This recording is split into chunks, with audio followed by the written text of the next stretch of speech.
Aries, hello there, my beautiful friends. We're going to do your general tarot reading for early to mid February 2026. Thank you so much for joining me today. You know, I appreciate each and every single one of you. So let's get right down to business as always and start you off with an oracle card here, just so we can dip our toes in the energy and see what's happening for the lovely Aries collective. Hope you're all doing fabulous and fantastic, my friends. Let's get it going here. My guide, spirit team, talk to me. What do you got for us? What do you have for the Rams here in early to mid February? What energies, messages, insights can we take a little peek at? And yeah, we're just going to take a real quick look at this first card. Then we'll get into the full reading itself. And at the very end, I'll pull you a bonus card from the Shadowland Tarot just to see what might be in the shadows or what shadow work you can lean into, which is always interesting. But let's get it going here. Let's rock and see what we got for Aries in early to mid February. What's the vibe here? Quick. Very first shuffle, we have a card that pops out. And I like this card. It does have a lot of layers of depth to it. It's huge when it comes to perspective. So whether it's how you're viewing a situation or how you want somebody else to, big Gemini vibes whenever I see this card too. Now, before we fully dive into that, if you're new here, I'll be speaking about the February subscriber surprise towards the end, so you might want to check that out. And also, if you could kindly illuminate that like button by tapping it right on its third eye, you know I'd greatly appreciate it. But enough of the promo, back into the reading. Let's talk more in depth about this card. So as you can see, we have these two twin-like individuals, and they're both looking through one eye of the mask. It's like they're sharing the mask. Now, normally in symbolism and when we're talking about these cards and the things that they mean, masks can represent secrecy, the hidden, the unknown. I'm not going to hyper focus on that. The main thing that this card speaks to is perspective and empathy. So for some Aries, regardless of what you're going through, whether it's good, bad, or indifferent, Spirit might want you to take an alternate approach. Whether you're wishing that somebody could see something from your eyes, maybe you need to put yourself in someone else's shoes. For some of you, it could just be about pulling yourself out of it mentally, where it's like, okay, if I was giving someone else advice, what would I say? Or it's like I'm taking an outside looking in perspective on something. So again, whether that's something you're wanting someone to do, like, hey, can you see it from my side? Or just trying to look at something through a different lens, because perspective is huge when it comes to everything, how you view things. And that's the big thing here. And yeah, we do have the little undertones with the hidden energy and stuff. We'll see if that's a theme that shows up within the reading itself. But I don't think this is a bad one. It's all about perspective, my friends. So we're just going to let them chill out right over there. Let's get into tarot. And yeah, I always say that first card, it doesn't make or break the reading. It's just a little footnote. So let's get you 3 tarot cards in the upright. Then we'll get into that intuitive juiciness. Shuffle it up one time here for Aries gang. And while we get this deck shuffled up and ready to go, let's talk about last week's reading. So the big theme was a lot of people, a lot of talking, a lot of chit chat, and it did feel very gossipy. So the reading was titled They Are Gossiping. Now, again, it doesn't mean that you were out there yapping away and gossiping. It could just be people talking about you, right? But the main theme I saw last week was other people's energy, which is odd. Usually in an Aries energy, we show up front and center. So I was seeing this person and that person saying this, saying that. There was a lot of talking. So we're going to see what shows up this week. As you know, energy is very fluid, never set in stone. So only take this how it hits for you, because we could be seeing your vibe or somebody else, right? Let's get it going. 3 cards for Aries gang. What do we have? And aside from that, the other weeks have been looking okay. The energy's been looking pretty good. What do we got? 3 of Pentacles. So yeah, the other people, for some reason, I like the 3 of Pentacles. It's a really good card normally of cooperation, but this is something we definitely want to dig into, especially on the heels of what we were seeing last week. It did pop out with the 4 of Cups, a huge mental energy happening here. So again, it could be good, it could be creative. I mean, let's get one more. Let's see how it all plays out. Okay, Knight of Cups. So I like the elemental mixture. So for some Aries, if something isn't moving at the speed at which you like, to me there is this energy where it's like, all right, well, it's moving in the right direction. It's on the right path. Okay, and there is this want to say something. There's this wanting to speak. But let's go through. I'll give you some of the classical meanings and archetypes. Then we'll get into that juicy, intuitive stuff. But at first glance, we do have some of the themes from last week holding over. But you know, I always like to look at the elements first. That gives us a lot of clues and insight into what areas of life could be highlighted and how the energy is moving. And water and earth is the big combination. Now, again, these are an Aries comfort zone when it comes to elements. Aries is usually more comfortable in fire and air. So this is kind of the opposite. So there is this little energetic tension, but these combined, I always say water and earth represents blessings and abundance. Earth, that's feelings of stability. Your equilibrium. Are you feeling balanced? The good thing about earth, it can represent the material world, like work, career, um, money, finances, all that kind of stuff, home and family. I like earth for that, but sometimes the energy could drag a little too long or something could be a little frustrating. Earth energy does not move fast. But then we have water. That's the internal realm. That's the internal emotional world. So a lot of those things could be highlighted, whether it's a person you care deeply for, a situation you care deeply for. This is very creative energy as well. So the creative juices could be flowing. So whether it's art, writing, expressing yourself, these are all highly favored. And again, relationships could be important with water as well. But the big downside when it comes to water energy is that it's always up and down, right? There's something about it that's not very predictable, where it's like up and down. We're here, there, we're ebbing, we're flowing. But the combination is really good. Let's go through and start building this out piece by piece. Position number one, we're starting with the Three of Pentacles. Now, I like this card. Normally, all threes can represent group dynamics, groups of people. So whether it's home, work, family, it's like there's a group dynamic, even community, especially with the Three of Pentacles. The good thing about this card is that it is cooperation. So even if you're cross watching for an Aries and we get the Three of Pentacles, it's like, all right, if this energy's been working against you, the energy might be smoother to work with you in this time. There's an energy that seems to be working right. Now, again, for some Aries, work, business, money stuff, that could really be on the mind when we have the Three of Pentacles. To me, it's teamwork, though. So this card can also represent help. So teamwork makes a dream work, whether you need help, whether you're receiving help, whether you're giving help. Don't be surprised if someone is like, hey, Aries, can you give me a hand with this? The downside to the Three of Pentacles, though, just like with any group card, could represent funky group dynamics, people in your circle that you might want to keep a close eye on, somebody that might be very difficult to work with. So we definitely want to clarify this and see what's up with it. Normally, it's pretty good. So, like, if you got work stuff on the mind, this could be good for that, even if, like, you're looking for something different. The energy is cooperation. So I do like that. It flows. Moving to the middle, there's this really strong internal pull with the Four of Cups. And we see this individual there. They're kind of taking a little nap, having a snooze. They're underneath a tree. So it's like thinking, thinking, thinking. Now, in the good aspect, we come back to this creative thinking. So anything, situations, perspective shifts that you might have, it's like, all right, I'm thinking outside of the box. I'm getting creative here. So I love this for that. But the downside, obviously, could be overthinking, where it's like you might be focused on something, but you're not seeing what the universe is handing you. Notice the Ace of Cups is in this card as well. And she is so focused on these three cups that she doesn't even see what the universe is handing her. So just keep your eyes open and don't hyper fixate on one thing. That's another thing with this card. And yeah, it's just very, very in its head. That's the big vibe with this. Not quite like the Nine of Swords, but it is an energy that can overthink. So we'll see what's up with it. Sometimes it could be a person on your mind. Sometimes there might be someone that has you on the mind. But moving over to the back end, we have the Knight of Cups. Beautiful. We love this card. It's one of my favorites in the whole deck.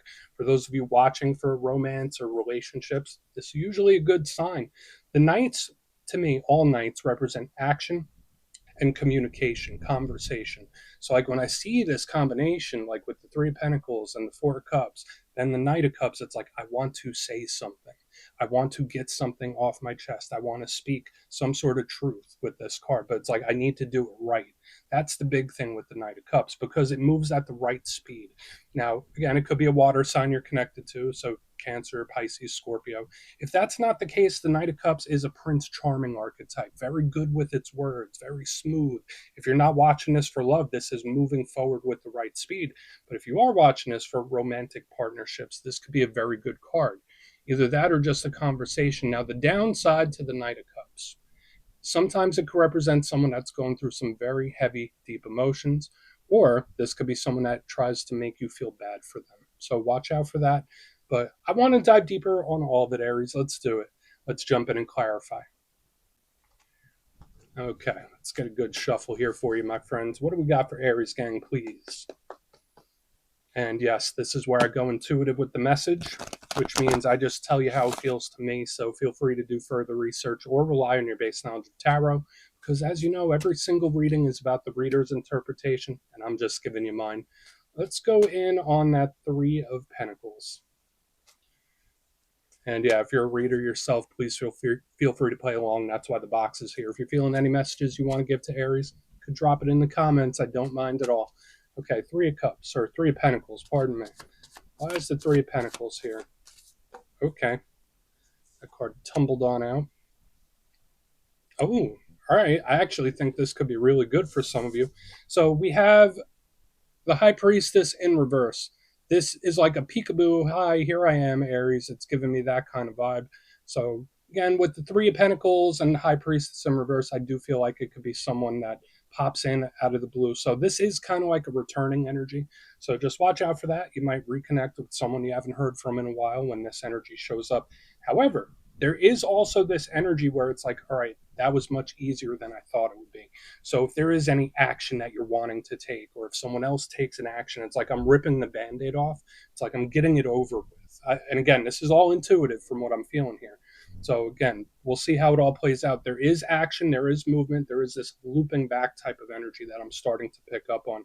But it's like, yeah, it's just like ripping a Band-Aid off. I'm glad I got that over with, if that makes sense. So the High Priestess, she could be a Pisces you're connected to. I also give her to the other water signs, so Cancer, Scorpio. Notice we have tons of water, tons of emotional energy this week. Usually she is a bit withdrawn, very mysterious, highly intuitive. So when I see her in reverse, it's an energy that presents itself. So again, whether it's an action, it's like, all right, that was better than I thought it would be. That was easier than I thought it would be. It's like ripping a Band-Aid off. But it also gives me that like surprising, unexpected return type of energy where it's like, peekaboo, here I am. So keep your eyes open for that. Doesn't feel bad to me, but we definitely want to see how the rest of this energy plays moving forward. But I think it's okay. There could be something that goes better than expected, which I think is very much claimable, whether that's already happened or whether that's something that comes up. But let's go in on the Four of Cups. Let's see what's up with the mind here. Okay, so why is the Four of Cups here? Why is it in the mix? And I really want to get over to the Knight of Cups. So we got a lot of stuff happening here, Aries. It's all good. It's all good. Okay. All right. So this is like, I don't want to say it's like a brain worm, but it's like a thought loop, like something I have in my mind and I can't get it off my mind. So we have the Emperor, one of the Aries power cards, showing up in reverse. So for some of you watching this for relationships, this could be a good thing, right? Like with the Four of Cups, Emperor in reverse. Yeah, maybe it's someone that's thinking about you a lot, can't get you off the mind. That's nice. But for another portion of you, I mean, for some of us, I'm an Aries myself, it's like I have this topic, this subject, this person, something that's in my brain and it's not going away. It's like I can't stop thinking about this. So I don't necessarily want to say that this is negative or nervous or anxious. To me, it's just like a thought loop, a thought loop, a thought loop, and I can't quite control it. So we're going to see how it goes when we get to the Knight of Cups. Now, a big thing here with the Emperor, aside from being an Aries card, it can represent the divine masculine, so it can represent divine masculine figures and authority symbols and authority figures as well. But a big archetype, and it's not always bad, is control. He's the King of Kings. Remember that. This is a card of someone that's the shot caller. So when I see him in reverse, it's a little uncontrollable. So watch out for the uncontrollable mind, the uncontrollable thoughts, these little thought loops and spirals potentially. But again, I feel neutral about it. Because for some areas, this might not be you. Maybe you're feeling all right. Maybe you're feeling good. Maybe you're carefree. And this could be somebody else. But if you're very in tune with intuition and energy, you might be feeling someone else's thought loops, if that makes sense. But let's go in on the Knight of Cups. Yeah, because you know how it goes. Like sometimes if someone's thinking about you, you'll pop up in their brain or they'll pop up in yours. It's like that. I know it's a little complex, but let's go in on the Knight of Cups. Always remember that thoughts become things, my friends. Let's see why the Knight of Cups is here, and we'll do our quick recap before we get into the shadow. Yeah, all right, so just like we saw in the very beginning, so we have the Six of Cups in reverse. So whether this is unfinished business, an unfinished situation. This is a huge card that connects to the past. So I'm getting echoes with what we saw right here up front. So whether this is something you're wanting to revisit, something you feel isn't quite done, um, now might be a good time to finish unfinished business or like come to terms or come to peace. That's very possible here. But the Six of Cups to me is a card of soul ties, soul connections. But aside from that, the biggest theme here is the past, memories, history. So it ties right in with what we've been seeing the whole entire reading, with right here in the middle, the thought loops, the thinking about the past. And we have this energy here where I did say that I felt something popping back up like a peekaboo or a return of some kind. So when I see this in reverse, to me, this is the past returning. Now, for some of you, if we put that return message to the side, the Six of Cups with the Knight of Cups, especially with this in reverse underneath it, this could be somebody cleaning away some emotional baggage. So, for those of you that might still be holding on to something that you know isn't quite serving you, this energy here on the back end could be like, all right, well, now's the time to release if that's what you're wanting. So we have this very intriguing energy here, a lot going on in the feelings and the feelers. So if that's not you, someone around you could be very much emotionally charged up. But let's go through and do a quick recap, then we'll get into the shadow. Overall, I feel pretty neutral about it. For some of you, you might really like all this energy. For some of you, it might be like, why is this energy still sticking around? But if you look here in the box, position number one, we have the Three of Pentacles with the High Priestess in reverse. So first and foremost, this could be something that goes way easier than expected, where it's like, okay, that was kind of like pulling a Band-Aid off, getting something over with, where it's like, all right, I'm glad I finally did it. And it feels easier than expected. So there is this relief type of energy. But a big vibe I was picking up was like a Jack in the Box or a peekaboo, where someone could pop up out of nowhere, someone you may not have talked to for a while, where it was like an unexpected, surprising return.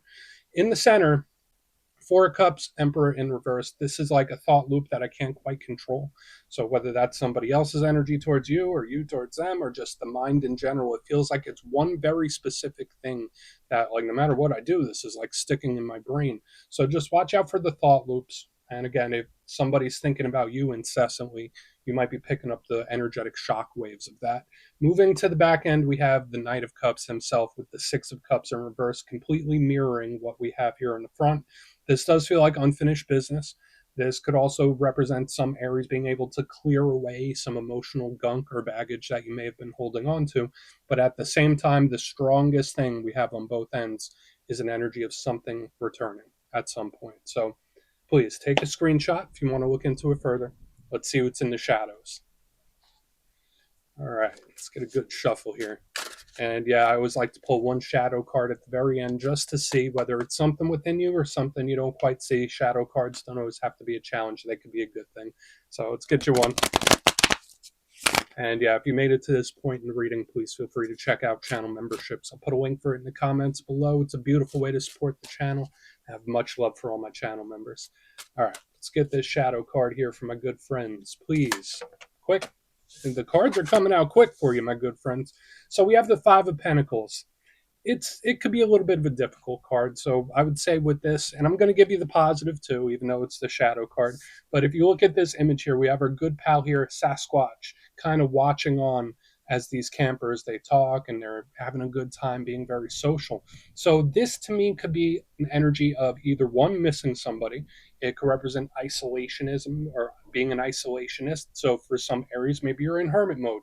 Maybe you're like, nah, I don't feel very social right now, which is odd. Usually Aries like us, we like to talk to people, but there is this energy that's isolating for one reason or another. So maybe that's something to watch out for. Some of you might be pulling back your energy without even realizing it. But this is also a card of longing, missing something or someone. So especially with what we have here, now the Five of Pentacles underneath, it could also link to abandonment wounds, abandonment issues, and stuff like that. But the main thing here, it's isolating or a longing for something. So just keep an eye. That energy is underneath the surface. But the good thing about this card is that it will pass. Like it's not permanent. So we're going to let them chill right there, Aries. That's what I have for you this week. Don't click away just yet, though. I'm going to give you the details of the February subscriber surprise. If you would like further insight on your situation, you could book a personal reading with me at my website, mastermetaphysics.com, so we could have a little chat. My February calendar is up, so go check that out. They usually go pretty quick. But for the February subscriber surprise, we're doing a nice different style this month. We're doing a winner's choice. So the winners, which will be 3, will have their choice of the Tarot of the Owls, the Gilded Tarot Royale, or a handmade crystal pendant from my shop, mastermetaphysics.com, once again. So if you'd like to get your name in for this, it's 2 simple things. As always, my friends, first, you must be subscribed. And second, let me know down in the comments, out of all the cards we saw in this week's reading, which one caught your attention the most, whether it really inspired you or hit you right in your feelings. Anyone that stood out to you, and you'll be entered to win. And at the end of the month, the winners will be announced in my community tab. As always, my friends, much love, and I'll see you soon.